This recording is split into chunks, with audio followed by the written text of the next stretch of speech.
மாதிரி இருக்கு. Maybe பாகுபலிக்கே tough கொடுப்பாங்க போல இருக்கு. அந்த ரேஞ்சுக்கு தான் இருக்கு. கீழே வந்து ஒரு போர்க்களத்துல சண்டை போடுற மாதிரி இருக்கு. இவங்க 2 பேரும் நேருக்கு நேர் சந்திக்கிறாங்க. அது இல்லாம அந்த டைட்டில்லே தீயை ரெப்ரசன்ட் பண்ற மாதிரி ஒரு வால் தான் இருக்கு. மேபி இது ஒரு ஆக்ஷன் ஃபிலிமா இருக்கலாம்.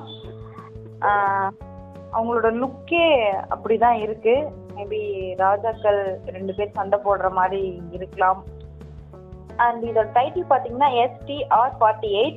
இதை இன்னைக்கு யார் ரிலீஸ் பண்ணியிருக்காங்கன்னு உங்க எல்லாருக்குமே தெரிஞ்சிருக்க வாய்ப்பு இருக்கு. ஏன்னா இன்னைக்கு STRோட பிறந்த நாள். ஹாப்பி பர்த்டே தலைவா. அண்ட் அதனாலதான் அவரோட பிறந்தநாள் அன்னைக்கு இந்த லுக்கை வந்து ரிலீஸ் பண்ணியிருக்காங்க. அண்ட் இதுல STR48ன்னு இருக்கு. இந்த STR48ன்றது அவரோட ஏஜா இல்லைன்னா அவரோட 48வது படமா என்னன்னு தெரியல, கன்ஃபியூஸா இருக்கு. என்னன்னு உங்களுக்கு தெரிஞ்சிச்சுன்னா நீங்க